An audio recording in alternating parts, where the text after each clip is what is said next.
house always wins. Play long enough, you never change the stakes, the house takes you. Unless, when that perfect hand comes along, you bet big, and then you take the house.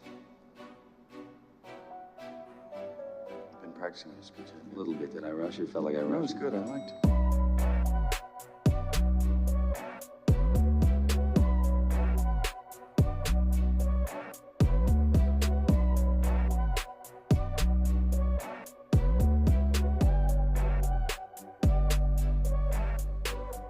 What's up, everybody, and welcome back to the Big Easy Bets podcast. I'm your host, Logan. With me in the studio, Nick Von Brick. Yo! And with us on the ones and twos for the first time this season, Joseph, making his return from Florida. What's up? Funny, it comes off of our best week of the year, so we'll see. We had Justin in earlier this season, worst season we've had in quite a while. Not Justin's fault. We rallied the troops. We had an incredible last week, and then now the heat's on you. We'll see if you bring us any bad luck or not. Episode 210, hit the like and subscribe button. Bowl season rolls on, NFL Week 17. Like I just said, we had a fantastic week, which is fitting for a season that has not gone well. The games where we're essentially making educated guesses, we take them for all they got. Yeah. It pretty much sums up exactly how this season's gone. Like I said, I felt good about these. More so as the games got closer. We got closing line value on nearly every game. The two pushes is unfortunate so far throughout the year or throughout the bowl season, but I mean, these are the ones where you have the least idea of what's going on, and there's way more uncertainty, and of course, it's fitting. This is when we get them. All right, we got a few things to get into before we give you our best bets. We're going to have a jam-packed episode, a ton of bowl games again, starting Thursday until the foreseeable future. We're going to give you our best bets for Week 17. We'll lead off the episode with, I think that college football has a serious problem in the form of Kirk Herbstreit. What are your thoughts on Herbstreit's? I like him. Okay, do you really? Yeah. Why? I mean, he's much better than most of the other people talking about football. Are you talking as an announcer or just as as an announcer, an analyst, everything? I disagree. You disagree with his stance on the college football playoff? Yeah, I also disagree with like his overall tone and the way like he's very much like has to educate everybody, and it's like he's talking down to people. I also think his side gig in college football is just to keep the old guys awake. Lee Corso, Al Michaels in the NFL. That was weird after the Indiana game where they gave him a solo shot and he just went on a rant about how Indiana didn't deserve to be here, and are we looking for the best teams or are we looking for the most deserving teams? You agree with his take there? That Indiana didn't deserve to be in there? Yeah. No. Okay. So I think that's a problem because what Kirk Herbstreit is he's a mouthpiece for ESPN. And ESPN manufactured the college football playoff to make themselves more money, and that's why they did away with the BCS format and all of that. Kirk Herbstreit was quoted in 2017 of saying that the losses have to matter when Ohio State was left out. A 10-2 Ohio State was left out over an 11-1 Alabama, although Ohio State had two better wins by the college football playoff metrics. So Ohio State played tougher competition, had one more loss. They were left out, 4 teams. I get it. But he said the losses have to matter. So what changed between 2017 when the losses had to matter till now where he doesn't want to hear about wins? Yeah, I don't know how you can say Indiana. I know they didn't really play a super tough schedule. Their hardest game was Ohio State, and it wasn't really close. But who did Ohio State lose to at the end of the year? Michigan. Indiana beat Michigan. Yeah. So if we want to connect the dots. Well, Ohio State had 2 losses. Yeah, no, of course. But it's like if you want to connect the dots, Ohio State lost to Michigan. Michigan got beat by Indiana. Indiana lost to Ohio State. Ohio State throttled the fuck out of Tennessee. Curb stomped them like they didn't belong on the same field. So if we want to talk about the SEC, everybody got quiet when the SEC team got bitch slapped. Like they stopped tweeting for a little while. But when Indiana got beat down and SMU got beat down, they were taking victory laps, and my whole problem with it is this. We waited for this 12-team college football playoff. I don't need Kirk Herbstreit to educate me on anything. I need Kirk Herbstreit to – why do you think Pat McAfee is so liked right now. I get some people don't like him, but for the most part, he's pretty widely liked. He's brought a spark back to a dying show. It's because he's just there to be fucking positive and have fun. I don't need Kirk Herbstreit to give me a lecture on why Indiana didn't belong and how I don't know what I'm talking about. Just fucking call the games as they happen and let me know what's going on in the world of college football, but don't give me your fucking opinion when it's wrong. That's the way I feel. And I understand that that's my opinion. I get it. But Kirk Herbstreit should be there to lift up college football. Instead, they just want to fucking beat it down and beat it down and beat it down like Sean McDonough fucking crying the entire broadcast about whatever game he was even called. I don't even remember what it was. Maybe the SMU game. But the entire time, they're just talking about how this isn't a good game and this and blah, blah, blah. They deserve to be in. Indiana deserved to be there. They were a one-loss power conference team. Don't lose 3 games. The bar's been set. Don't lose 3 games. If you're Alabama, don't get fucking embarrassed by Oklahoma. And we got to stop pretending like Alabama is Alabama of old. They looked like shit for the last month. You know what I mean? Yeah. So I think there's more money to be made with the big brands. Kirk Herbstreit works for ESPN. He's just a mouthpiece. He's a talking head at this point. He wasn't back in 2017 where he was clearly a free thinker, I guess. But what changed? Because now we've expanded, and we've expanded for the reason that, UCF got in, Cincinnati got in and got fucking killed, and they took up a 4th spot. They shouldn't have been there. Now we have 12. Now those teams can get in. The Indianas can get in. You expect them to fucking get beat by margin in these early rounds, and then the better teams advance, and you see closer games. That's how tournament bracket style organ or whatever the fuck word I'm looking for works. They wanted all these to be like nail-biter, close games and all of that. That's not what happens. The good teams play the shitty teams. They beat the shit out of them, and then they move on and play tougher competition, which I guess that's a little backwards this year. If your gripe was with the seeding and Boise State and Arizona State shouldn't have a bye, I'd agree with you there. But to say Indiana doesn't belong to be there, doesn't deserve to be there, I just don't understand that at all. Yeah, I don't agree with it either. I mean, one loss, Power 5 team is going to get in a 12-team playoff every time. In the better Power 5 team with 2 losses would get in over. Ole Miss would have got in over them with 2 losses. You shouldn't have sleptwalked after a fucking Georgia win off of a bye to go in and lose to Florida. You should have handled fucking business or not lose to, who was it, Kentucky. Like, handle your fucking business. Don't lose 3 games. As I said, the bar's been set. 3 games is the bar. If somebody has 1 loss against a top-tier team, or even Notre Dame, they lost NIU. It's like, why is he not saying anything about Notre Dame? Yeah. About not deserving to be in? They had the worst loss. And who have they played? You know what I mean? Right. I would say that their schedule is probably comparable to Indiana's. Yeah, A&M on the road to start the year, but Louisville, who else did they play? And they had a worse loss. Nobody's saying anything about Notre Dame because they're a brand. Indiana's not a football brand. So that's what leads me to believe that ESPN has their hand up Kirk Herbstreit's ass, treating him like a fucking ventriloquist dummy, saying, oh, well, we need a fucking politic for this and that because it's all about dollar figures. So I don't want to hear anything from any of them. Yeah, it's always easy to say who shouldn't have been in after the games have been played. Yeah, exactly. I don't remember anybody trying to say Indiana shouldn't have gotten in before. No, they loved it when Cignetti was up on the playoff. desk. Yeah, they loved it when Cignetti was sitting up there on the desk talking about the top 25 teams that they beat. And he put his foot in his mouth. I get it. But yeah, don't play hindsight's 2020 and then now try to educate everybody and tell us we don't know what we're talking about because he was on the forefront of Florida State didn't deserve to get in. Florida State, I'll still stand on that, deserved to get in. They were a power conference team that didn't fucking lose. So I really, really wish, for obvious reasons, because it was my game of the year, I really fucking wish Texas would have beat Georgia so we could have watched them still put Georgia in with Carson Beck being out for the rest of the year. And this fucking trash bag backup quarterback come in and outside of one drive not be able to do anything, but they would have still put Georgia in. Do you think they would have? Because the precedent was set, but that was 4 teams they knew they were going to 12. I think if the Texas game would have went how it should have went, and that should have been a Texas blowout, I don't think Georgia would have gotten in, especially if Beck would have been injured.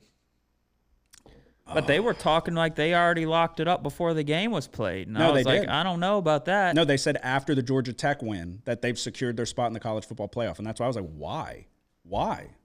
Yeah, that means Georgia would have had 2 losses Well, they still do. They have 2 losses to teams that aren't in the playoff. ESPN and mainstream media are they're quickly doing this. Like they're becoming.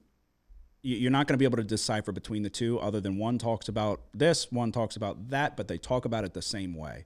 So they tell you that Georgia's in, and we all sit back and we go, why the fuck is Georgia in? Georgia's looked like shit pretty much all year. But they want Georgia to be in. Kirby Smart, Bulldogs, defending national champions or whatever. They want them in because it's all about the bottom line for ESPN. So we want to take. I just think Kirk Herbstreit's a fucking loser at this point because I don't think it's genuine. I think he's being told what to say to an extent, or he maybe not being told what to say, but the way maybe he's incentivized. I don't fucking know what is what from that aspect, but he's not the same person that he was that got him to this level of fame. Like now he's doing shit with Amazon and they're giving his fucking dog the mascot of the year and all of that. Like, I just think he's overstayed his welcome, in my opinion. I don't think he's good for the game anymore, in my personal opinion. Because when you start, what he's campaigning for, and we're running long on this, we'll get to the next topic soon, but what he's campaigning for is to basically diminish the meaning of the regular season. That's what he wants. So he wants, when we come in and we have all this off-season hype and Carson Beck's a front runner for Heisman, he wants to give the trophy to Carson Beck. He wants to have everybody just go. They want to play spring games and then everybody go play at the end of the year. And we'll have Georgia and Alabama and Ohio State and all the top teams that in the power rankings that are clearly wrong every year. It's like, okay, well, we missed big time on that team. That's what he wants. He wants on paper, this team's the best, so they should be in. I don't know that Alabama is fucking better than any of the teams in the college football playoff right now. Yeah. Jalen Milroe looked like shit. Jalen Milroe might not even be going in the NFL. Yeah. He might be coming back, they said. Well, he doesn't really have a future in the NFL. You don't think? No. Not at slot receiver? He'd be like Anthony Richardson, but worse. Relax. Yeah. He'd be like Anthony Richardson. But worse. But maybe faster. But worse. I don't know.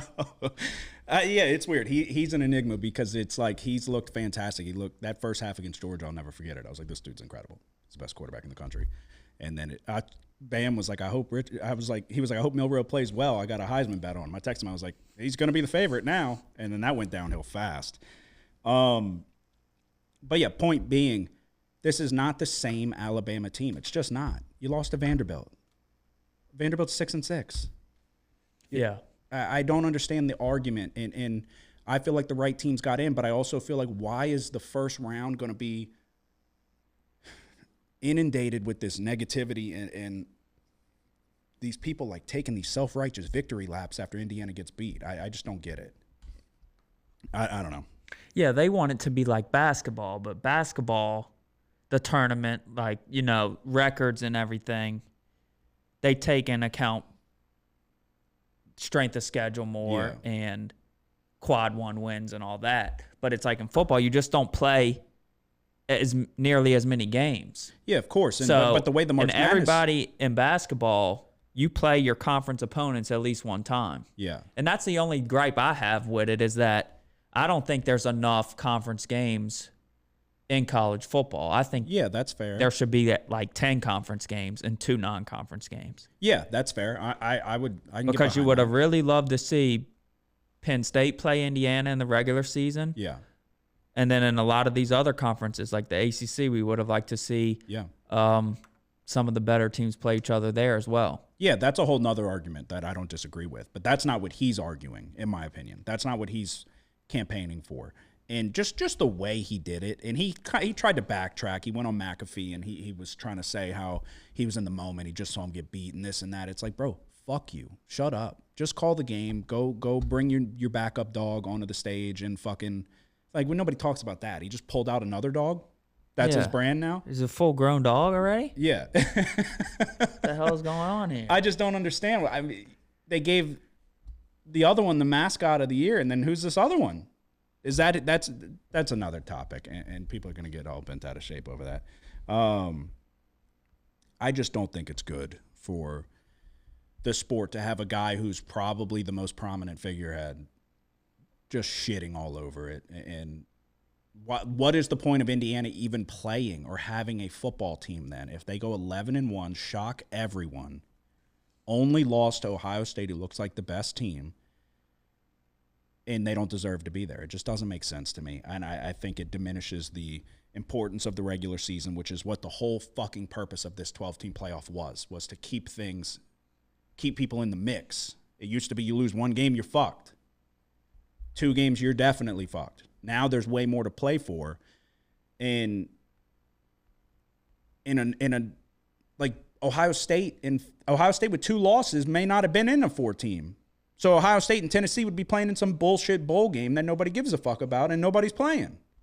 So it's not bad for the sport that it can be tweaked. Everything needs to be tweaked and fine-tuned. But where we're at right now it's a step in the right direction. You just need the people at the top to stop trying to fucking push it back. So yeah. I think Herb Street's a fucking loser, but that's we were talking about that the other night anyway. This has got to be rock bottom for the Saints, right? I think I've asked that 4 times this season. Yeah, it's not getting better anytime soon. I feel like it's one of those, it gets worse every year.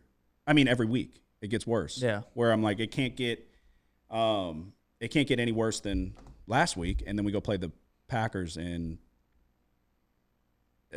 they could have beat us by any number that they wanted. They could have picked the number, and we would have had no chance. So what do you do? What's first step in the offseason? I don't even know where you go, all right? I just know it's going to be bad. Like, the Saints won't be good for a very long time. Yeah, I agree. I don't know what would turn the Saints around at this point. Yeah, well, obviously we're going to need a coach, but I don't understand how it fell off so bad that, I mean, you've got, Mason Tipton, you've got Austin, you've got Means. I don't even know if he was out there. You have all of these guys that it's like, I don't know who they are. Yeah. So I feel bad for Spencer Rattler where he's extremely put behind the 8 ball for a rookie trying to figure it out and see if he has what it takes, but he has no supporting cast. No Alvin Kamara, nobody. He's set up to fail, and he's making mistakes. He's making critical errors, throwing into double coverage, and that interception he had down the left side was horrific, where if the guy underneath didn't pick it, the safety over the top was going to get it. So bad throw, but the offensive line's bad. Top to bottom, it's bad. I would say we're the worst team in football, and we're not even going to get the pick for it. Yeah, definitely the team that played last night. It's the worst team for sure. Yeah, so we're underdogs against the Raiders in the Dome. Yeah. That's incredible. They're going to pick maybe first or second. Or no, actually, I think they just screwed themselves and they dropped way out because they ended up winning. But to be an underdog against the Raiders in the Superdome is like Gail Benson's got to take a step back and go, where did we go wrong? Because within a few years ago, we were competing for Super Bowls. So I don't know what you do, but I feel like I say it every single week where it's a new rock bottom. But we're the first team to get shut out this season, and it's just bad. I don't know. I don't even know how to process it or what to think about it. So, like, who do you go with in the draft? You pick 10. Who do we get? I don't know. I think the problem is that when Breeze left, it wasn't like the team totally tried to rebuild, right? Yeah. We tried to go with Jameis, and then he got that was the banged mistake. up. Yeah. And then we had Dalton, and then you're still trying to rebuild behind a good defense, and you go get Derek Carr. Yeah. So you've wasted a lot of time spinning your wheels and getting nowhere. Yeah, that was the critical mistake, was that you should have blew it up when Breeze left. You should have blew it up and started from the top. Remember those morons that wanted to get rid of Breeze?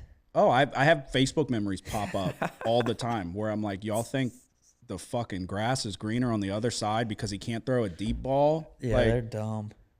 That is so crazy to me. It really is. And they were talking that in like 2018. Yeah. Maybe even before that, where it's like, what are we doing, dude? Especially with the roster we had, you didn't need Patrick Mahomes or Josh Allen throwing the length of the field. You just needed a guy like Drew Brees, and that's what all these other teams need, is a guy like Drew Brees. So Everybody got kind of infatuated with the deep ball and this and that.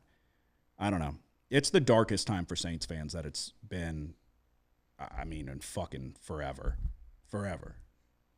We had the stretch. We had the good run from obviously 2009 till 2013. Then 14, 15, 16 was pretty fucking bad. But it was like just missed the playoffs barely bad. But you still had Breeze, so you had hope. Now we're in that boat. But there's no positive outlook at all. So I don't know. We might not ever be good again. No. Ever. Yeah, like it's going to be – we're going to be old when we're good again. Which sucks, man. unless there's one scenario that could be fulfilled, some prophecy that could be fulfilled is we're horrible next year too. See, that's what's tough is to get all these guys in and be like, guys, we got to suck this year. It hasn't even started yet, but all this year we got to suck. And then we draft Arch Manning. Yeah. That's the only route. If you want to talk about fucking get the NFL on your side from a marketing standpoint, bring in another Manning in New Orleans, and then just overall, like, it's what we need. It's what we need. And so it's either hit or miss. Next year, it works out in our favor. We get Arch Manning, and then we're fucking back. It'll take us a couple years, but we'll be back. Or we miss, and then it's 20 years until Drew Brees' kid is old enough. Yeah. So that's the only solution. All right. Again, hit that like and subscribe button. There is a lot of games to dive into. Joseph, we didn't ask you to look at any games, but off the top of your head, do you have any bowl game that stood out to you this week? No. Okay. I didn't expect it. We didn't. No, not a bowl. We didn't ask you to. One thing too. Dude, you're not in drive-through lines often. Probably never.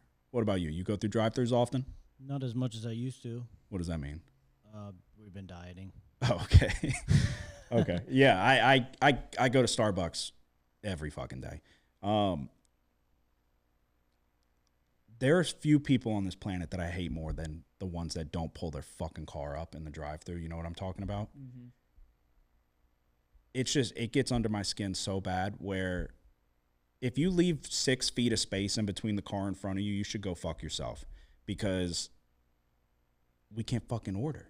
Dude, it makes me so mad. And I'm going to stand on this hill by myself, I guess. But the person in the box will be talking to my fucking front headlight because I can't get up there because the person won't pull up to the next car in front of them. It should be like Gene Steratore with the fucking note card. We should all be bumper to bumper, pushing each other in an assembly line.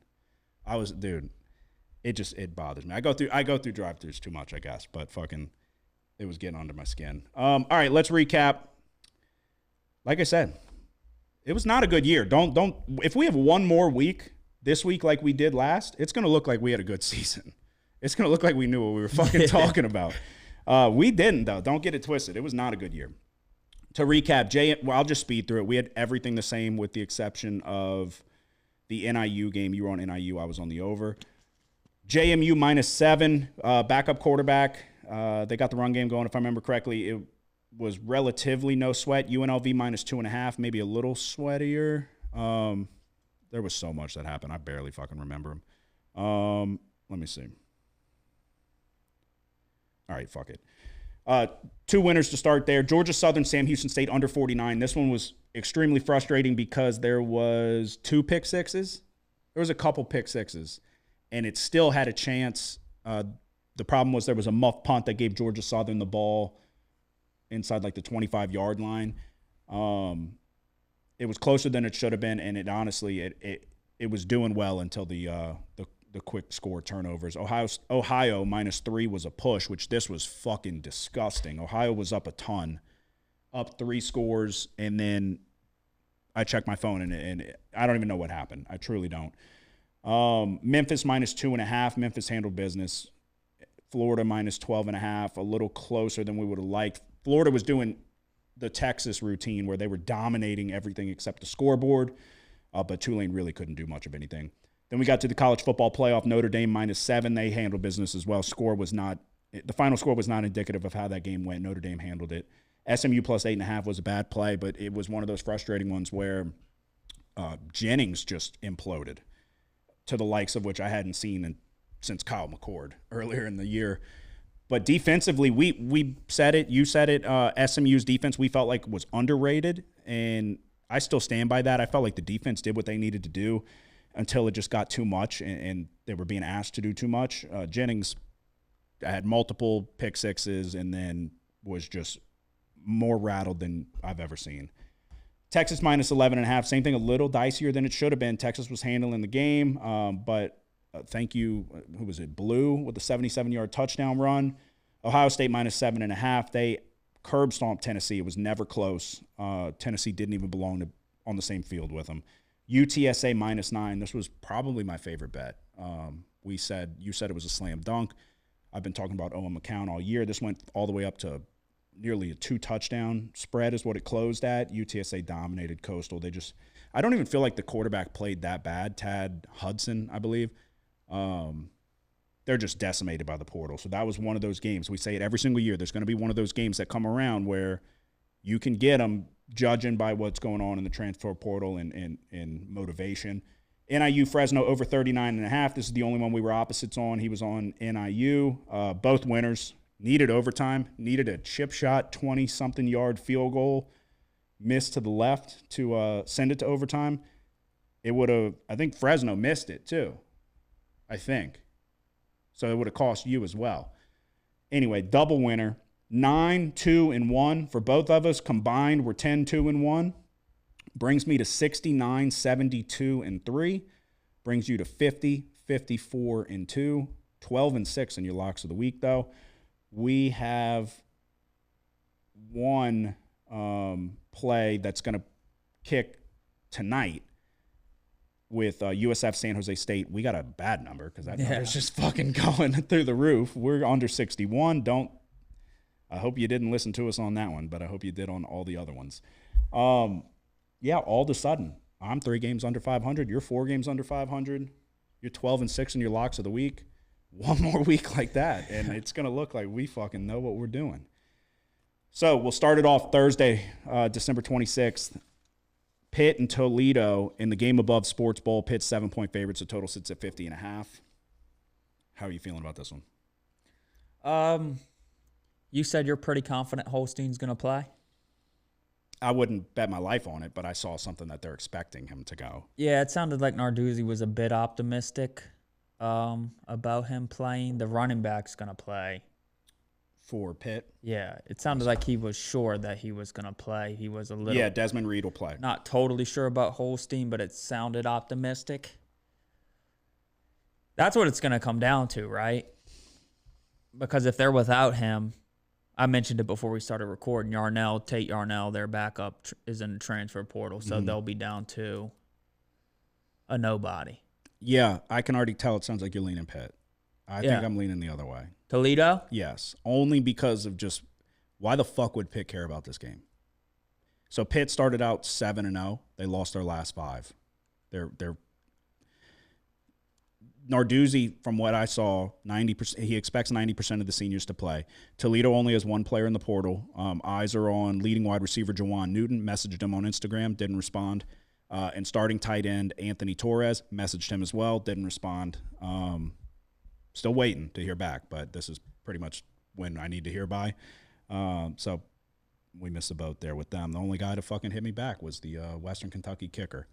Toledo beat Mississippi State earlier in the year. They're one of those teams that they kind of play up to competition and suck when they're not supposed to. Who's the coach? Jason Candle. He typically does not well in bowl games. So this is one of those. I have leans. I don't have I'm not set on it. But at 7, with a Pitt team that has just imploded down the stretch in terms of win-loss, they were 7-0 undefeated with a number next to their name. And then now they're playing Toledo, a MAC team, in the game above Sports Bowl. So in terms of a motivate, that's why I try to break down motivation factor. Who's going to give a fuck more? Toledo is certainly going to care more on paper. Yeah. And it's one of those, it just feels like Max and Hook as well, their leading tackler, potential opt-out. Messaged him as well, didn't respond. Yeah, it's tough to I don't know. I'll go Toledo with you. Okay. And I'll bank on Holstein not playing. Okay. See, this might not be good because I kind of tailed a few of yours last week. So I was kind of hoping you were going to kind of carry the water again, but I guess not. We'll go Toledo. All right, the Rate Bowl, Rutgers and Kansas State. Kansas State 7-point favorites. The total sits at 50.5. Around and around we go. Try to figure out who is going to play, who's not. DJ Giddens, Kansas State's leading rusher, has declared for the draft, as did cornerback Jacob Parrish. Almost all appear to be playing for Rutgers. Eyes are on Kyle Monangai. He's in it looks like he made the trip with the team, but he's in discussions. I'm assuming NIL discussions on if he's going to play. That doesn't reassure me that he's definitely going to play. But he did make the trip with the team. With Giddens being out, you would think a drop-off in running back, but Dylan Edwards is good. The backup running back, they average right around the same yards per carry. Dylan Edwards is maybe more a little dynamic in terms of in space, but Giddens was a fucking really good running back. So which way are you leaning here? Kansas State. Me as well. Let me see. What is the best number we can get? Is it 7? Yeah. I think we saw 6.5 earlier today, but it got bought up. Yeah. Okay. Yeah, 7's across the board. I like Avery Johnson. But the big thing is, like we were talking about, Dylan Edwards he's not a big drop-off in talent. Obviously, you would like to have both of them, but it's not like, the backup's terrible. So Dylan Edwards is good. When he gets the ball in his hands, he can make something happen. With Rutgers, Shiano's a good coach, but is Callie McManus playing? I don't know why he wouldn't. Yeah. Yeah, I don't know. Yeah. If Callie McManus lights him up, Did you just live with it? Yeah, I guess you just. Yeah, no, I agree. We go Kansas State there. All right, the 68 Ventures Bowl, Arkansas State, Bowling Green. So what I could find, it's expected that all of Bowling Green starters are going to play. The only key contributor out for Arkansas State is starting corner Joyner. Can't read my handwriting, and that's a recipe for disaster trying to pronounce some of these names. So we're going to go starting corner Joyner. Arkansas State's defense is not very good. Bowling Green has – so I was interested in this one because they've got Basilak. They've got some pretty good players. They've got Harold Fannin Jr., the tight end, who many thought was going to be the win the award for best tight end in the country. They went with Tyler Warren because half the people who vote for these awards probably don't know who Harold Fannin Jr. is. He's got 1,300 receiving yards, 9 touchdowns, 100 receptions. He's incredibly good. I would imagine he's probably going to go to the NFL. Not even imagine. He's going to go to the NFL. As far as I could tell, he's going to play, but the question is, does he play the full game, Yeah. So do we consider a first half here? You can get 8 in favor of Bowling Green, which I didn't even ask, I guess. Are you considering Arkansas State? No. Okay. Best number you can get for first half is a 4. I'm surprised I haven't seen Arkansas State this year because I watch a lot of Sunbelt. Yeah, that's like your conference. And, I haven't seen them. Yeah, from what I could find, I don't think their defense But Bowling Green, not a bad team. No. They nearly beat Penn State. Yeah, and we're like hanging with them in the Yeah. trenches. No, Harold Fannin Jr. is probably the best tight end. So the question is, it comes down to a first half or a full game bet. Because when I say, he's their leading receiver at tight end, and by a wide margin. So if he's off the field, production dips mightily. Nobody else has more than 47 receptions. Yeah. What's the first half spread? 4 in one spot, 4.5 and others more widely available. You want to just lay the full game? That's what I'm going to do. Okay. What's the best number? 8? Yeah, 8. Yeah. Okay. All right, Bowling Green -8. I just don't see how you go Arkansas State and feel good about it. Which it's kind of hard to feel good about any of these, but this is another one. Starting it off on Friday, December 27th, the Lockheed Martin Armed Forces Bowl. Oklahoma taking on Navy. Oklahoma's 3-point favorites. The total sits at 43.5. This number was a lot higher not that long ago, like a touchdown. Now it's 3. Jackson Arnold transferred. Almost all the starting receivers are gone or out. Hawkins looks like he is going to start after Arnold transferred. This one's one of the tougher games to handicap because what are you going to get? I mean, you know what you're going to get with Navy, but can they – how depleted is this Oklahoma defense? Stutzman is going to the draft. One of their top safeties is going to the draft. Stutzman's the perfect guy to match up with this Oklahoma offense. Great run-stuffing linebacker. He's been there for forever. Totals a little low, maybe. But I don't know. I don't really know. You might have to fucking throw a dart at the wall on this one. And Yeah, it's tough because you're looking at multiple weeks to prepare for Navy. Mm-hmm. But the numbers come down so It's an much, advantage, too. though, when you have a lot more than 1 week. But like you said, Oklahoma's been kind of decimated. That's why this number's even close. Shit. Joseph, which way would you lean? Oklahoma. Just a gut feeling? Yeah, because they beat Alabama. They did beat Alabama. Maybe we just shock the world, go over. Over? Dude, Navy might be able to this is the Armed Forces Bowl. It does. I don't know. Yeah, I have no idea. This is the one I like the least. Who's the starting quarterback For Oklahoma? Hawkins. He played earlier when Arnold got benched. Yeah, I don't like him. Yeah, he's not great. But Arnold sucked too. But he's an Oklahoma guy, I'm pretty sure.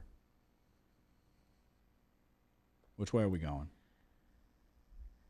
Oh, this is tough.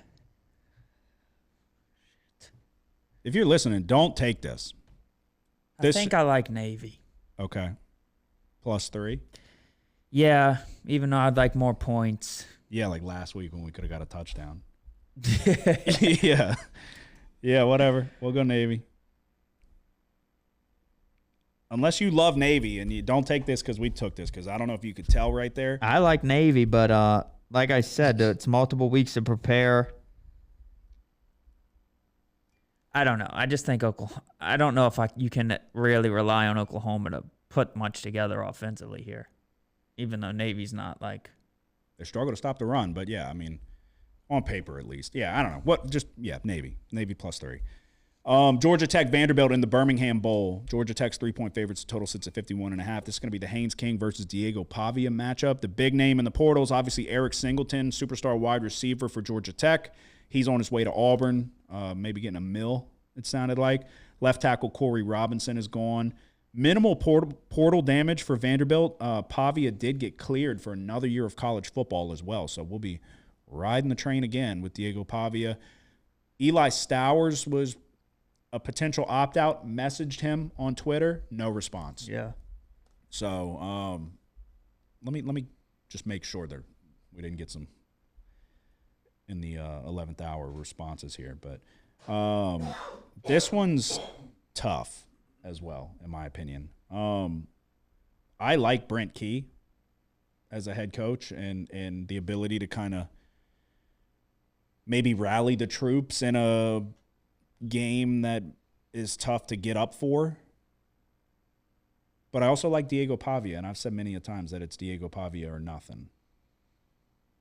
How are you feeling about this one? I think I feel good. I kind of want to make this a lock.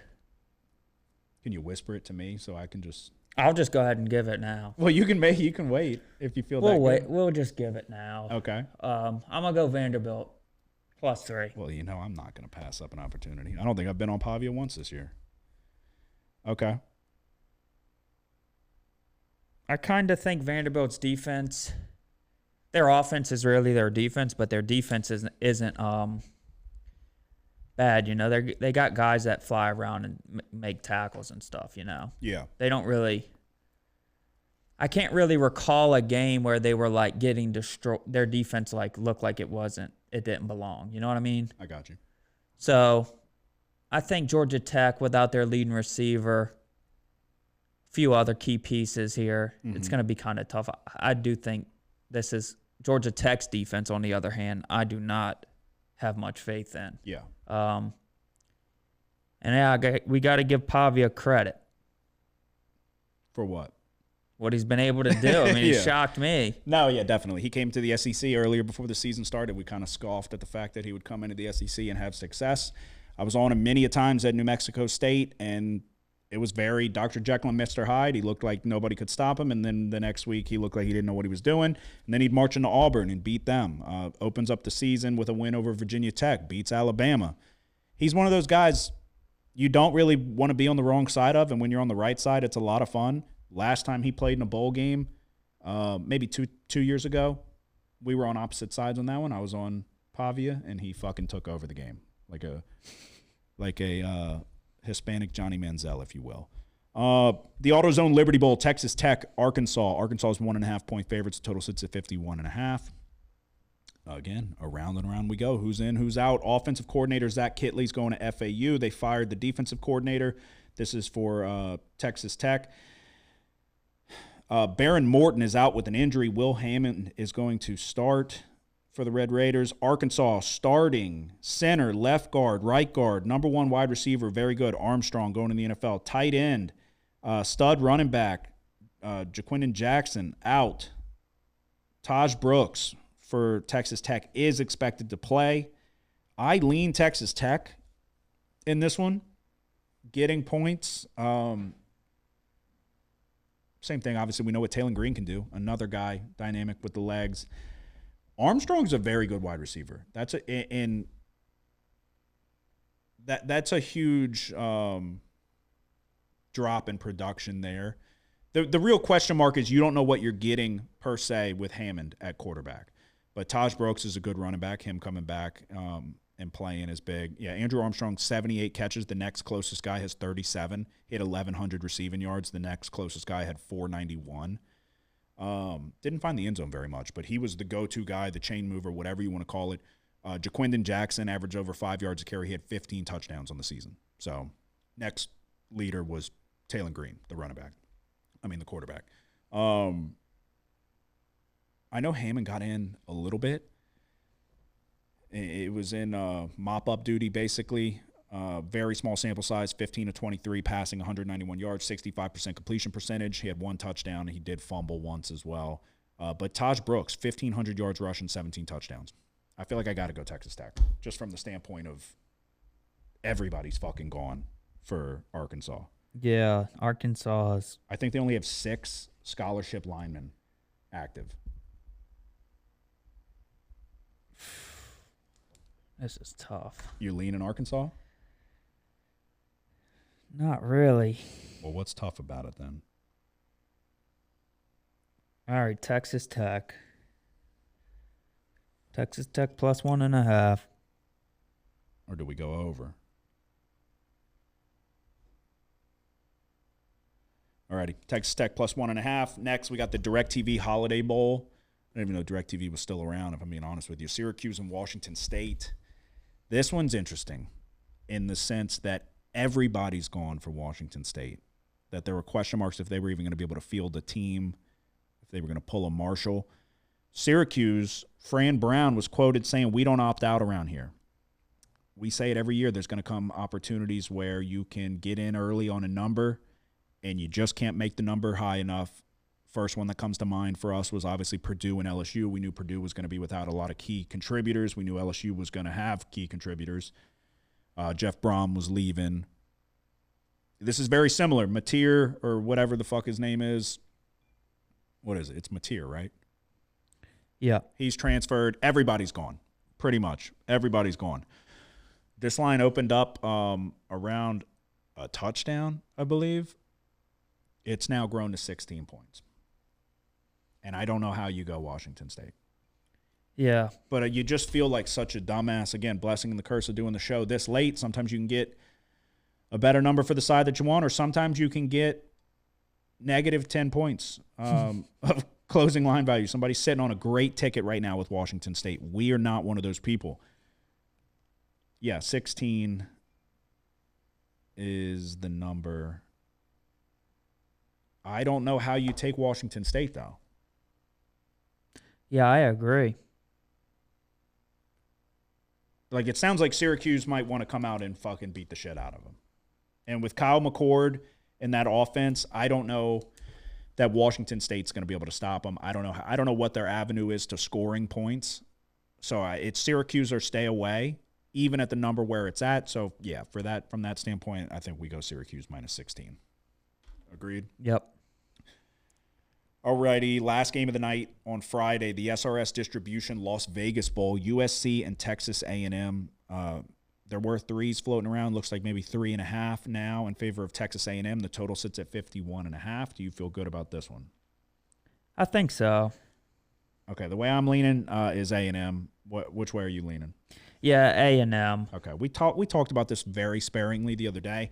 It's Mike Elko's first year back with the program as head coach. It's a chance to take down a big name. USC is a big name school. Didn't have a great year. The D-line is taking a hit for A&M. Nick Scorton is arguably A&M's best defender or best defensive player. He's not going to go. A couple other key contributors on the D-line are also going to be out. USC is down to their third-string running back, Brian Jackson. All the wide receivers are gone, essentially. The Branch brothers are gone. Miller Moss is in the portal. They still have Mayava, who Miller Moss had been benched, but all of the weapons are gone at this point. I don't know how motivated USC is going to be for this game. A&M, Elko's first year, a younger quarterback, maybe even a freshman in Marcel Reed. I think A&M has more to play for. I think A&M's the better team. I think that's the route to go. What are your thoughts? Yeah, I agree. I think USC just doesn't have their best players anymore. Yeah, that's pretty much what it boils down to. They had really good wide receivers. They're all gone. Yeah, now they don't. They had two really good running backs with Marks and Quentin Joyner. Yep. Marks is going to the NFL, and where Joyner ended up transferring to? I don't know. Let me see. I can pull it up. Yeah, Woody Marks was fucking good. So that's a big loss.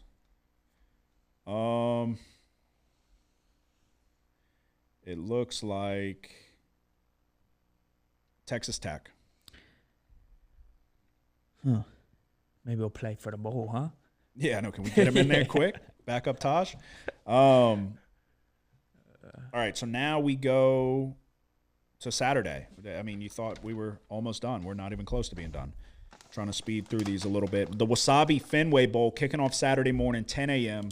UConn, North Carolina. North Carolina's 3-point favorites. The total sits at 52.5. I don't have a ton in terms of who's in, who's out. Amarian Hampton, star running back for North Carolina, is out. I'll tell you who is out. Mac Brown, gone. Belichick, in. Is Belichick going to be on the sidelines for this one? I'm sure he'll be doing interviews and bullshit. Yeah. I feel like a lot of times when that happens, though, their team's getting the dog shit kicked out of them, like Rich Rod with West Virginia. I lean UConn. UConn wants to run the ball. North Carolina struggled to run the ball in this one. Why would North Carolina give a shit about this football game? Half the team's going to leave, I'm sure, with Mac Brown leaving. They're going to go try to find greener pastures somewhere else. Or maybe Belichick doesn't want them to be there. So I just feel like when you get those teams where they're in the midst of that turnover, you got UConn, a team 8-4, not really known as a football school. You get a chance to go in and knock off another basketball school, but I lean UConn, but it's not a strong lean, so I could be talked into North Carolina. No, I like UConn here. Okay. That was one of my best bets all year was UConn. early Without this Amari and Hampton, their offense is going to be really year. in some trouble here. And then UNC defense, really kind of a disgusting defense. Yeah. So we'll bank on UConn being able to establish enough running game here to possibly pull off the upset. Okay, so take the 3 points with the Huskies. We move on to the Bad Boy Mowers Pinstripe Bowl. Boston College and Nebraska. Nebraska's 3.5-point favorites. Total sits at 45.5. There was like rumors. I think it was exactly that, rumors that Raiola was possibly going to hit the portal. I don't think that there was any validity to that. So I don't have a ton on this. Off the top, I lean Boston College getting the points just because I don't think Nebraska is very good, and I don't think Nebraska is really going to care about this game. Who's playing quarterback for Boston College? I know Castellanos, he committed to Florida State. Yeah.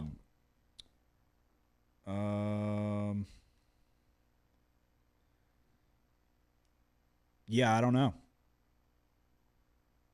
In the portal for Nebraska, you got starting linebacker Makai Bayer.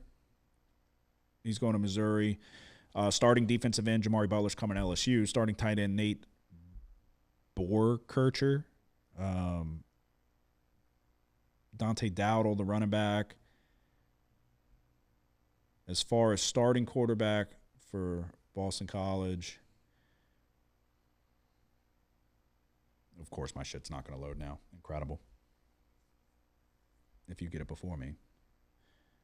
Yeah, this is one of those ones. Same thing. It's who is really going to care about this game. I would lean Boston College, but it's another disappointing year for Matt Rule and the Cornhuskers. Yeah, my shit's not working. Incredible. Which way are you leaning? I kind of lean Nebraska. Why is that? Because I don't know who Boston College's quarterback is. Well, I'll tell you who Nebraska's is. Yeah, that guy fucking cares. About being Patrick Mahomes, and that's yeah. it. What do you mean? Think he'll fake an ankle injury? What do you mean he cares? He cares, man. What have you seen? That guy goes out there and pretends to be Patrick Mahomes every fucking game. You know he's showing up to the bowl game. Okay, so the quarterback I'm assuming is going to be Grayson James. 64% completion percentage, 6 touchdowns, 2 interceptions. You want to hitch your wagon to a guy who doesn't even know who he is? He thinks he's Patrick Mahomes. You think Patrick Mahomes would play in the fucking Pinstripe Bowl? Patrick Mahomes played LSU in a bowl game and got cracked. Oh, yeah. Boston College has won 3 out of the last 4. They beat Syracuse, North Carolina, and Pitt. So let's see how Grayson James played in that last game. Again, this is the portion of the program where you shouldn't listen to anything that we're saying. And we've talked about going forward, maybe we won't have a play for every single bowl game like idiots. Maybe it's just getting too bad. Maybe we'll just pick the one. Well, granted, it's actually not getting bad. I know, but just trying to find an edge here through the transfer portal and we're scratching and clawing. That's going on. We're scratching and clawing. I'm taking Boston College. This guy James, 20 of 28, 253 yards and 2 touchdowns against Pitt. You want to back Raiola? That's on you. But I'm not doing it. Yeah, 3.5 too many. We're gonna go Boston College. That guy doesn't even care. All right. The Isleta, New Mexico Bowl, UL TCU. TCU's 12-point favorites. Total sits at 58.5. The quarterbacks, we saw Fields get hurt for UL. Is Woldridge coming back? I know Jack Besh is in the portal for TCU. I think the running back Cam Cook is also in the portal. Either in the portal or hurt. I like Hoover. Been saying it. And then they were kind of a running back by committee, I guess, in terms of yardage. I don't know. Cam Cook got the bulk of the carries, but he didn't have a great year. Averaged less than 4 yards per carry. Let's see. It's in outdoors, New Mexico State's field. I lean TCU, but I just don't think UL's defense is very good at all with the question marks at quarterback. I feel like I lean TCU. What about you? Yeah, TCU. Okay. There is a chance that Woodridge would come back, but I haven't seen anything. I haven't seen anything that says he is. So, yeah, TCU minus – well, it has come down too. Fuck. It was like 13.5. It's down to 12. What's going on? We need to know if Woldridge is going to play. Okay, well, are you looking it up or am I? Let me see. Yeah, see, I already got mine. You're still typing. I got What's his name? Ben Woldridge.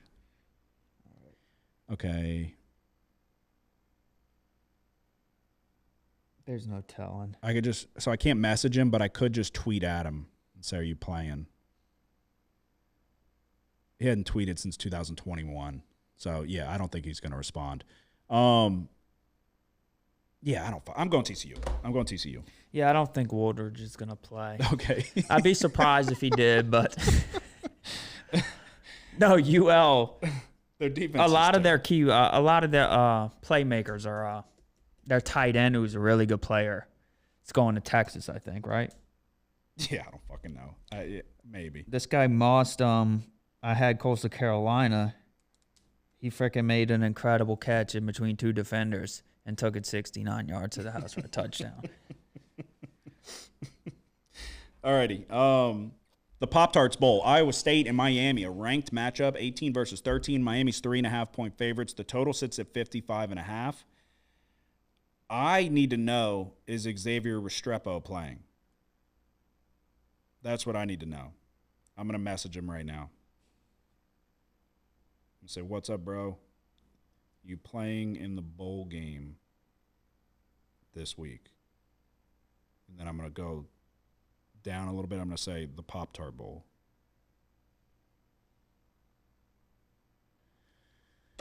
We'll see if he gets back to us before we're done talking about it. Cam Ward was on a Instagram Live with Shador Sanders and said he's going to play. Do you believe him? No. No. So he lied? He said, my little cousin Ray Ray's betting Iowa State. I got to tell him I'm playing. Which way are you going? Shit, dude. You seem less prepared. I don't know about this game. We had a great week. We just need to do that again.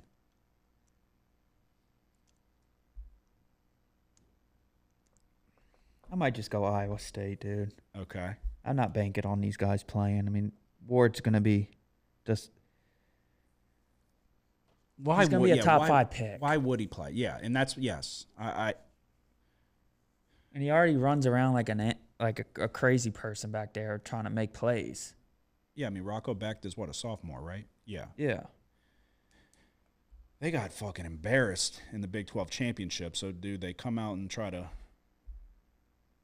It's just what are you going to get? Are you going to get them trying to come out in Jaden Higgins, the leading wide receiver, is a potential opt-out? Let me message him. All right. I think Cam Ward's lying. He's just talking trash with Shador. Yeah. Okay. Let me see.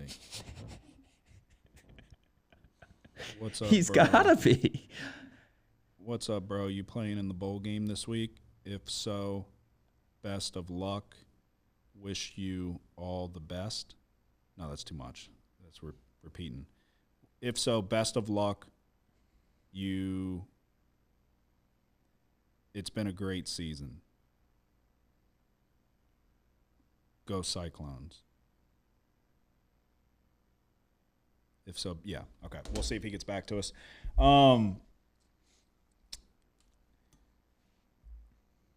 Yeah, so Xavier Restrepo was quoted saying he's not sure if he's going to play. If he's got uncertainty, you don't step in between those fucking lines if you're not ready to go. So it doesn't sound like he's ready. Yeah, we'll go Iowa State plus 3.5. Yeah, in all seriousness, it's like, yeah, why would you? The Pop-Tart Bowl? Imagine breaking your fucking leg in the Pop-Tart Bowl. Yeah, I kind of like Iowa State, even if all these clowns play for them. Relax. Miami, They're overrated. serious issues. Yeah. That's why they're in the Pop-Tart without Bowl. Cam Ward, you're talking mega serious issues that will not be overcome. So we're going Iowa State. All right, the Snoop Dogg Arizona Bowl. You love Snoop Dogg. Miami of Ohio versus Colorado State. Miami of Ohio's 2.5-point favorites. Total sits at 40.5. I kind of lean Miami of Ohio. How'd Snoop Dogg get this off a bar stool? Oh, I mean, I think easily. He probably just, he probably just asked them. Yeah, they hand out these bowl games like fucking Snoop Dogg. like somebody in the parking lot giving you their mixtape. I'm going to lay the points with Miami of Ohio here. I was on them in the conference championship. Big mistake. Parker Navarro and Timothy Chalamet shoved it right up our fucking ass. So if I liked them then, how can I not like them now? Colorado State, who gives a shit? Miami of Ohio -2.5. Which way are you going? Miami, Ohio. Just because you don't want to go opposites? I like them. Okay. The Go Bowling Military Bowl, East Carolina, North Carolina State. NC State 6-point favorites. Total sits at 58.5. Which way are you going here? Oh, Christ. I haven't seen ECU, but I know I look at a lot of box scores, and I know they can score some points. Yeah. NC State's defense is nowhere near as good as it was expected to be this year. No. I mean, it wasn't really expected to be that good, but you thought historically they've been a good defense. NC State wasn't really that good this year. No, not at all. Yeah, 6-6. I mean, they had Grayson McCall. They had high expectations coming into the year. Those died quick, as did McCall's career. Rest in peace, unfortunately. East Carolina without a starting receiver, starting cornerback, starting linebacker.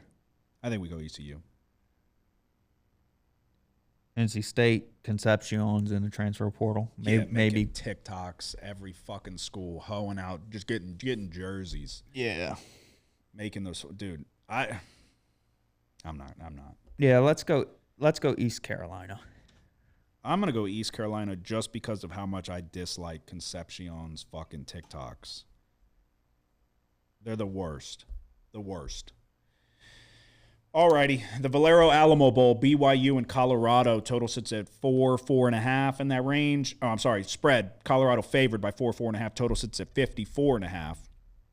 This one kind of falls into another category, or the same category of why the fuck would Shedeur Sanders play? Why the fuck would Travis Hunter play? Second best player in the country. Why would any of the wide receivers play? BYU, I lean BYU. If you want to take Colorado, you can maybe talk me into a first half. Deion Sanders came out and said that they're taking out liability insurance in case they get hurt. This is the fucking Alamo Bowl. Just let him go to the league.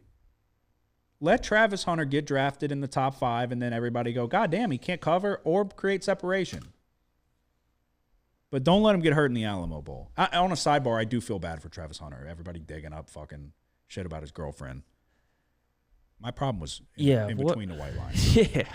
My problem was because Ashton Genty was the best player in the country, but I think people are fucking weird. The depths that they'll go through to fucking find old videos of this girl. But fuck them. We got to figure out how we're going to make money on this one. I lean BYU. Hunter's not going to play. You know that? I'd bet almost everything that he doesn't play. Especially now with all this shit going on, deactivating his Instagram. Yeah. Yeah, he's not in the right headspace. So, no. Yeah, I'm taking BYU plus 4.5. Yeah, we'll go BYU. I can't bank on these guys. No. They got too much at risk. And to be honest, you can always count on Mormons showing up to play. So they're not going to, they have too much pride. So, your guess is as good as mine. Radiance Technologies Independence Bowl, Louisiana Tech taking on Army.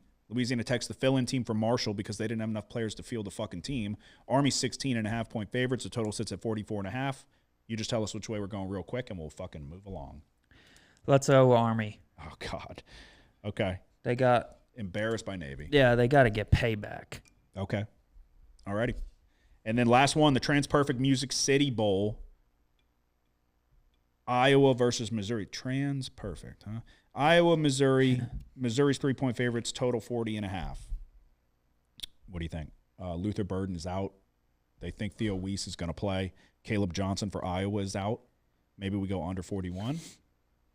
Just a gross standalone Monday game. It's going to be just like this. But whatever we pick, it's not going to go well. It's going to be just like this fucking USF game. Caleb Johnson's opting out. Yes. Is Brady Cook going to play? I'd imagine so. Potential opt-out. Where would he go? Let me find out. Oh, he might just start preparing for the Hula Bowl. Oh, yeah? I can't message him. Can't message him. What are you thinking? I kind of lean Missouri. Okay, let's do it. I agree. Alrighty, to recap. Oh, wait. No locks. Your lock would have been... Yeah, it's going to be Vanderbilt. Okay. Want to just do it? Do you want to? Yeah.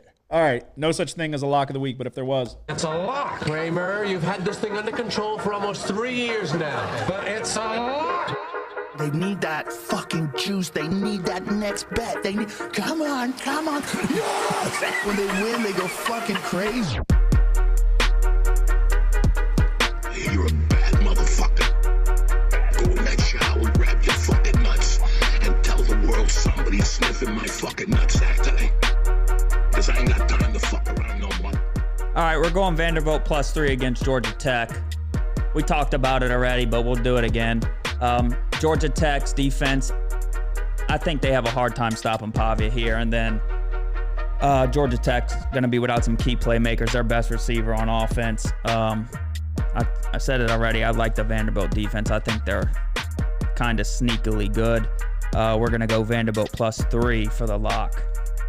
Alrighty, there you go. That is our best bets of the week. To recap, are we on the same for everything? We should be. Okay, so to recap for the both of us, the Game Above Sports Bowl, we're going Toledo +7. The Rate Bowl, Kansas State -7. The 68 Ventures Bowl, Bowling Green -8. The Lockheed Martin Armed Forces Bowl, Navy +3. Birmingham Bowl, Vanderbilt +3. It is Nick's lock of the week. AutoZone Liberty Bowl, we're going Texas Tech +1.5. The DirecTV Holiday Bowl, we're going Syracuse -16. SRS Distribution Bowl, A&M -3.5. The Wasabi Fenway Bowl, UConn +3. The Bad Boy Mowers Pinstripe Bowl, Boston College +3.5. The Isleta New Mexico Bowl, we're going TCU -12. Pop-Tarts Bowl, Iowa State +3.5. Snoop Dogg Arizona Bowl, Miami of Ohio -2.5.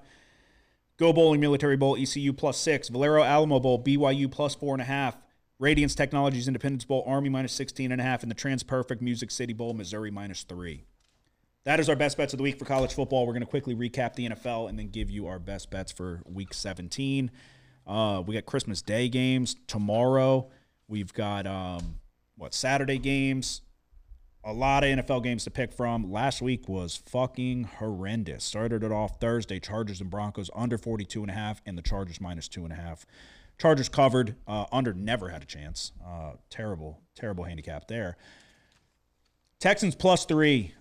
This was bad by me. I decided to get cute and try to I expected maybe Patrick Mahomes wasn't going to go.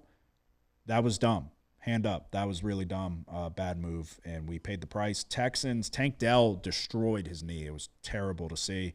But what was also bad to see was that C.J. Stroud took like 30 minutes to compose himself. So as soon as that happened and I saw the way he reacted, I knew that was over with. That was over with. He wasn't playing spectacular, but it's been a down year for C.J. Stroud for sure, a sophomore slump. I felt like maybe that was an opportunity, though, for them to hang in. But he was a fucking wreck as soon as that happened. He said it is his best friend, and I kind of like that he cares that much about his guys, but God bless, buddy. if you're going to go back out there, and I was waiting for him to be like, I can't fucking do it and not play and make him put the backup in. Jets plus 3.5 was the lock of the week, and it was not a good one. But I will say the Jets, this game was closer than it seemed. The Jets defense was not playing bad. It was 19-9. But the Rams scored 13 points in the fourth quarter. So you were looking at 9-6 going in a scoreless third quarter. Going into the fourth quarter, it was 9-6. And then they just kind of melted there late. So it looks bad. It wasn't as bad as it appeared. It was one of those games that you felt pretty damn good about the entire game until the witching hour rolled around, and then you just got fucked. Eagles -3. We had a good number. We got it before it moved. Went to 3.5. I think it closed at 4.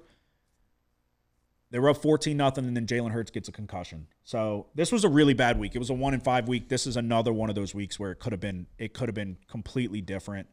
Hurts couldn't go back into the game. Kenny Pickett came in and did not look good. He didn't look terrible, but he ended up getting banged up a little bit himself, threw a couple bad interceptions.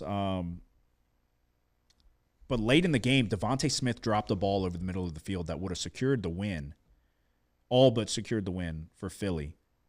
But I was questioning because that was shortly after Jaden Daniels threw an interception. And so I had 3. They were up 2. Yeah.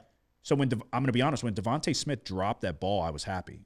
Mm-hmm. But then when I started thinking about it, I was like, I don't remember exactly where they were on the field if they would have been inside the 10-yard line, because I think there was one timeout in the 2-minute warning.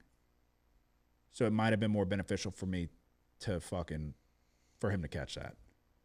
Yeah. I was watching the end too, and I was kind of feeling, I guess how you were feeling, that it was good that he dropped it. It forced him to go for the field goal. But I think there was a play before that. Maybe it was A.J. Brown almost broke one, and there was a good tackle by somebody. Yeah. Because A.J. Brown probably was going to score a touchdown, and they were going to go up probably by 9. Yeah. So this was unfortunate. A good drive by Jaden Daniels there at the end. Can we just, stick a fork in the Pro Bowl bet, right? Come on. This guy's going to win Rookie of the Year. What about all the other good quarterbacks? Who? All of them. Name them. Darnold, Mayfield. These guys are You veterans. think Mayfield over Jaden? Come on. Come on is right. What's his stats? Let's pull it up. So for those that don't know, the bet was every year we do a quarterback bet. Nick decided to hitch his wagon to Drake May, who didn't get a starting job until fucking 10 weeks into the season. The bet was whoever made the Pro Bowl first. Either I had Jaden Daniels, he had Drake May. Jaden Daniels is sitting with 3,300 passing yards, 22 touchdowns, 8 interceptions, 737 rushing yards, leading the team, 6 touchdowns. He averages 50 rushing yards a game. He's got the Washington Commanders, who picked second, sitting at 10-5, 6-2 at home, going to be in the playoffs. Just beat a division rival who some were saying were the best team in football. You might as well just slide me. Baker Mayfield, 34 passing touchdowns, nice. nearly 4,000 passing yards. Does he have 34 touchdowns? Yes. How many interceptions? 15. Nice. That comes with Baker. Yeah, he just threw what comes with Baker is a bad interception. Nobody reads interceptions for the Pro Bowl. What comes with Baker is a bad interception late to make it to where the Falcons control their own destiny to get to the fucking playoffs. I think Baker might have weaseled his ass into the Pro Bowl last year. Well, let me say this, too. Fan voting, I'm pretty sure from what I saw, quarterback-wise, Jaden Daniels was leading. Yeah, I know. And I've been voting against him. I didn't think he was going to make the Pro Bowl his first year. Oh, I knew he was. No, I had no idea, but I felt like he had a better chance than Drake May. I will say. Drake May's going to make the Pro Bowl next year. Well, you were fucking 1 year too late. Drake May is very good, I will say. I'm not even being biased. I think Drake May, you can make an argument, looks the best out of any of the rookie quarterbacks. But in reality, though, he looks the second best. Yeah. Because Jaden Daniels out in the open field is like a young Michael Vick. I mean, yeah, they're gonna sneak him in there. Not even sneak him in. I think he's going to be a starter. Are you shitting me? Dude, I'm pretty sure he is definitely going to be He a had to starter. go and throw. You've been in the shadows. You've been a Jaden Daniels hater from day one. Yeah. You wanted Nussmeier. And I still want Nussmeier. I think everybody's idiots. Yeah, but you wanted Nussmeier over Jaden Daniels. I remember saying you got. Yeah, and I still do. Stop. What are you talking? So if Jaden Daniels were to come back to college with one more year of eligibility, you'd start Nussmeier? Yeah. You're And when Nussmeier comes out, I'd want Nussmeier over him. You're crazy. Y'all are gonna find What did out. Nussmeier do to you? What did he I like won a guy that can really throw it, you know? He won the Heisman Trophy. Yeah, and Nussmeier would have been lighting it up too with Neighbors and Thomas. That's fair. Yeah, that's fair. But that's too fucking He just bad. doesn't run, so whatever. Okay. Quarterbacks are supposed to pass. Drake May runs all the time. I know. He's just not as good at it. He's one of the best in the league. Yeah, but he doesn't look as cool doing it.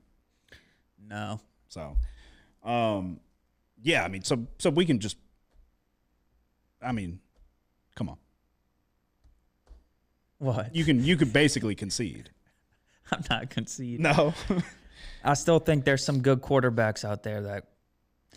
And then while we're here, let's get the update on Khalil Shakir and Keon Coleman. My guy gets a rip. I still don't know what was wrong with his wrist. He's second on the team in receiving. Yes. yards. Yeah. And he didn't even play. Yeah. Well, I mean, he's 300 He yards. missed behind. 4 or 5 games. Yeah, he's 300 yards behind though. Is he Yeah, gonna? one He missed good 3 games. He missed 3 less games than Shakir.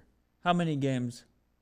Well, because Shakir missed a couple himself. Yeah, but how many? It should say games. It's 14 played. to 11 And what's yards per game? yards per game.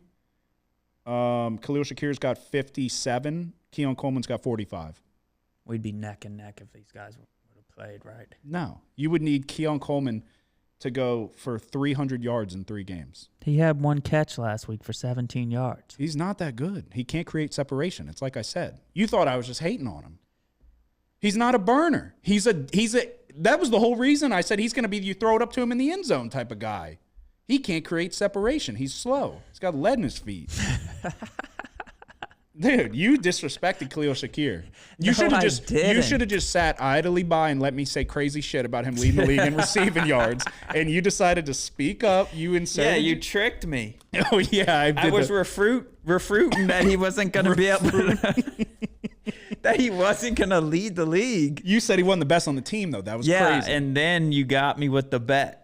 Well, you got yourself. You fucking. I didn't know everybody was going to be dealing with a wrist injury. Yeah, so we've got 2 games left in the regular season. Yeah, He's got to outdo him by 300 yards. I know. Okay. But what about playoffs? No, it was regular season Oh, bet. come It was on a regular now. season bet. I need the playoff for this bet. It was a regular season bet. So it was a bad week. Eagles -3. Like I said, Hurts got the concussion. Bills and Patriots over 46. There was it was turnover in the end zone from Josh Allen, turnover in the end zone from Drake May. We got a little fortunate with I think it was a swing pass that got batted into the end zone, and we ended up getting a touchdown there. 45 points were scored in this game. I don't recall if there was missed field goals. I don't think there was, but regardless, it felt like that one very easily should have went over as well. It was clearly an off day from the Buffalo Bills. I think the Patriots in May scored on their first 2 drives. I think there were 21 points scored in the first quarter, and then scoring came to a halt. So 1-5, like I said, which is the trending fucking theme of this year, is another week that could have been completely different. Razor thin margin from a terrible week to a great week. But it was a terrible week. 1-5 brings me to 46, 53-1, 6-10 in my locks of the week. You had 5 plays. We were on all but 1. Yeah, Colts Titans under 42.5. They scored like there was 80 fucking 67, points. 68, I don't know, 38-31. Your guy Anthony Richardson. Only had to throw it 11 times But the to score 38 points. Colts dropped 38 points. He had his best game of the year. He went 7 of 11, 131 yards, a touchdown, and a pick. Best game of the year by far. Yeah. And you got him. I have Hendon Hooker in that bet. I still like my chances. So, yeah, we look ahead. That brings you to 23, 32, and 1, 5 and 11 in your locks in the week. We're struggling in the NFL. And it was right there a couple weeks ago. So it's getting away from us. We got to try to turn the tides here. Starting it off Wednesday, Christmas Day. You've got 2 games, Chiefs and Steelers, and then Ravens and Texans. Are you on either one? Yeah, I think I'm going to go with my lock on one of these games. Which one is it? Ravens, Texans. Okay, interesting. Okay, so 3s are starting to flash for Pittsburgh. I leaned Pittsburgh at 3. What are your thoughts on that one? The Steelers have not looked good as of late. No. And I hadn't bought into – I had not bought into – like, the Steelers are not Super Bowl contenders. I've been saying that for quite a while. They're not. They're not as good as – the defense has to play great and get after the quarterback. The secondary's not good enough. Russell Wilson's not good enough. Russell Wilson's starting to make some of those mistakes that we've gotten accustomed to with him. They're back at home now. They've had 4 out of their last 5 on the road, so just kind of a gauntlet stretch of games. 1, 2, 3, 4 of those 5 were divisional games. They got screwed with the scheduling, but it looks like Pickens is supposed to be back. I lean Pittsburgh with the points at home. You know the referee's going to be working overtime for Patrick Mahomes Christmas Day on Netflix. Yeah. Yeah, I was about to scratch it out because, oh, yeah, that's right. Chris Jones hurt his calf late in the game against the Texans. What's the update there? Does anybody know? Let me He was questionable. I think I'll go with the Steelers. I'll take the Steelers plus 3. It looked like 3s were gone. But I guess I assumed people would buy them up once they'd hop back on the Chiefs. So it appears that has happened. There's 3s widely available now. So I'll take the Steelers plus 3 Christmas Day. And then Ravens and Texans, I'm also going to be on this one as well. I'm going to go under 46.5. We were talking about it because I was on the Texans last week. The only time that the Texans were really moving the ball was when they were throwing it to Tank Dell. Either on crossing routes, it was a great touchdown catch on the one he got hurt. Joe Mixon has not been running the ball like he was at the start of the season. The Ravens have kind of quietly turned things around and are playing really good football at the right time. 5.5 points for a road game on a short week, though, I don't love. But I don't think that I could take the Texans in this spot. So I think I'm going to go under 46.5. I'm going to kind of trust D'Amico Ryans to dial up enough defense here with Stroud having a down year, not looking spectacular, just lost a key weapon. I don't know if they're going to really be able to exploit the weakness that is the Ravens secondary, so I'm going to go under 46.5. Thursday, Seahawks and Bears. Shit, I didn't even think about that. I guess we got to pick that. Yeah. Fuck. Which side are you going? This is like the worst because the Seahawks went toe-to-toe with the Vikings, couldn't get the job done. The Bears fucking suck, but you're getting 3 and a hook. I don't want to be invested with the Bears at all, but I also don't like the Seahawks. I kind of feel like people are writing the Bears off completely, you know? Mm-hmm. Especially after last week and then week before that. I don't know. I kind of feel like taking the Bears at home. What's the weather going to be like? I mean, Chicago in the winter, so definitely not necessarily spectacular, but it doesn't look like anything really in the forecast. It'll be cold. Looks like in the 40s, though. You going Bears? Yeah, I guess I'll go Bears. Bears plus 3.5. Fuck.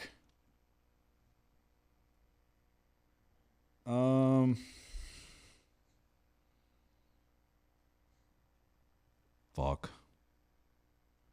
I'll go over, I guess. It's probably a fucking square bet, but I didn't even have this one down. The Christmas Day screwed me up. All right, Saturday, 3 games. You've got Chargers and Patriots, Broncos and Bengals, and Cardinals and Rams. Are you on either 3 of these? No. Okay. I'm going to take the Patriots. I got 4.5. It looks like maybe 4 might be the best number available. Let me see. I've been saying it every time. The more and more. Okay, there's 4.5. So plus 4.5 on the Patriots. The more I watch Drake May, the more impressed I am. I was impressed with the defensive performance and what they were able to do with the Bills.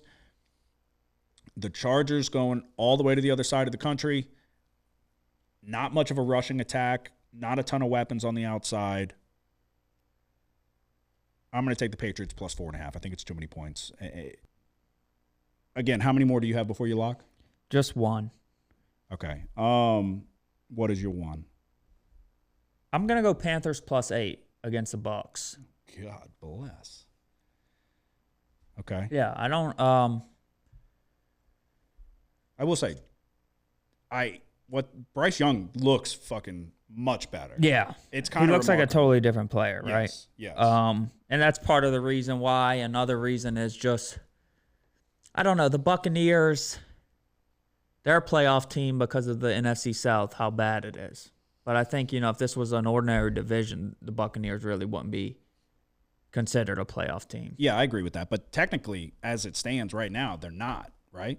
Because Atlanta controls their own destiny. Maybe so. I think. Don't they have a better record than Atlanta right now? I think they have the same record, right?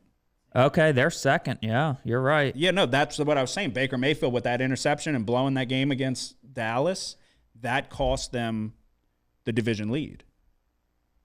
Atlanta's got the tiebreakers. But, yeah, no, I agree with you. I don't think Tampa's that great. I was low on Tampa coming into the season. And the Panthers, I mean, dude, Bryce Young has given himself another shot at making it in this league. So you got to tip your cap there. All righty. What do you think about Cowboys-Eagles? Tough one. Yeah. I lean Cowboys. Yeah. Especially with uncertainty with Hurts. I would imagine he's going to get cleared. But it's like, is it even worth it? Do they have a path to the 1 seed now? I doubt it. Lions play the 49ers. They're sitting at 13-2. The Eagles are sitting at 12-3. So it's like they do technically, if they went out and the Lions, did they play each other? I don't recall, but I'll take the Cowboys plus 9.5. They've won the last couple games. Jerry Jones is getting a little more pep in his step. Yeah, I'll go Cowboys plus 9.5. What do you think about Packers-Vikings? Oh, you want to take this bet? I mean, you want to make a bet on this? We're so discombobulated right now with everything fucking up. Are you talking about Packers-Vikings? That was a very weird. I forgot I like this game. Oh, yeah? Which way do you lean? Packers. Yeah, me too. Alrighty, there you go. Packers plus 1.5 or plus 1. It's been moving. When I saw it earlier, it was 1.5, but then it looks like there's one. Yeah, plus 1.5. Yeah, I think the Packers are playing very good football right now, which is easy to think with what they just did to the Saints, which I think we could go to fucking Costco and throw a team together that can compete against the Saints right now. But the way they're running the football with Josh Jacobs and taking a lot of the weight off of Jordan Love's shoulders, and then when it's time for him to do something, they have all the weapons on the outside. The defense is playing good. Edgerrin Cooper, shout out Covington, Louisiana, stepping up and looking like a potential superstar. Yeah. If he could keep that up and help stop the run and all of that's coming together at a very key time. I don't know what the fuck is going on with Jair Alexander because he's practiced in full the last 2 weeks and he's not playing. They're saying his knee just doesn't feel right. Not good. But I just don't think the Vikings are as good as their record. They played earlier. The Vikings won, right? Yeah, by 2. Yeah. So, yeah, I think it's hard to beat a team twice in the division. That's what everybody likes to say. I think the Packers are playing well right now, so I'll take Green Bay plus 1.5. And then all I have left is my lock. You as well? Yep. Alrighty, best bets of the week in the NFL. No such thing as a lock. It's a lock, Kramer. You've had this thing under control for almost 3 years now. But it's a lock. They need that fucking juice. They need that next bet. They need. Come on. Yes! When they win, they go fucking crazy. You're a bad motherfucker. Go in that shower, grab your fucking nuts, and tell the world somebody's sniffing my fucking nutsack today. Cause I ain't got time to fuck around no more. My lock of the week is going to be the Atlanta Falcons +4. Taking the Commanders. This is the ultimate spot play. The Falcons control their own destiny now. Thank you to Baker Mayfield, who we were just talking about. The Commanders are coming off of a huge win, last-second win against the Eagles, a divisional opponent. Very, very polar opposites in terms of the Falcons thought they were down and out. The Commanders turned the ball over 5 times in that game. Jaden Daniels, I understand, had the game-winning drive, but they did not look good. If that wasn't against Kenny Pickett and a backup quarterback, I think that would have been a much different outcome. I think the Falcons can win this game outright, but at the very least, they can keep this one close. Michael Penix Jr., I felt like looked solid enough. They have too many weapons to look bad against the Commanders' defense that I don't think is good enough to allow him to have a tough day. So my lock of the week is going to be the Atlanta Falcons +4. You control your own destiny. Go out and handle business. What is your lock of the week? It's going to be the Ravens -5.5, going on the road to play the Texans.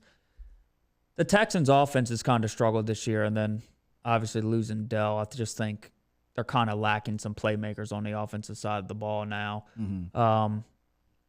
Like you were mentioning, the Ravens are a team that look really good. Yeah.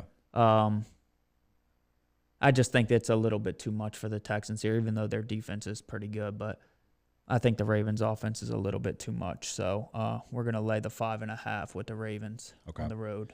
Yeah, it's like I was saying. There's no way I would feel comfortable taking the points with the Texans. The 5.5 on the road, I guess, was what led me more to an under. But that's predicated on the fact that I don't think the Texans are going to have much success on offense. So that is our best bets of the week for NFL Week 17. To recap, I'm taking the Steelers +3, the Ravens and Texans under 46.5, the Bears and Seahawks over 43, the Patriots +4.5, the Packers +1.5, the Cowboys +9.5, and my lock of the week is going to be the Atlanta Falcons +4. We're going Ravens -5.5 on Christmas for the lock, Bears +3.5, Panthers +8, and the Packers +1.5. Alrighty. There you go. That is our best bets of the week. College football in the NFL. We absolutely cashed in on bowl season 9-2-1 last week. We're going to try to come back and do it again.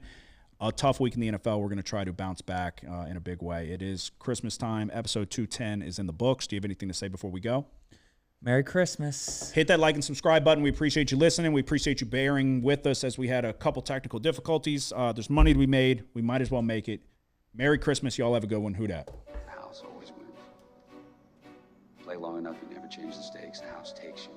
Unless, when that perfect hand comes along, you bet big, and then you take the house. Been practicing this. A little bit. Did I rush it? Felt like I rushed. That was good. I liked it.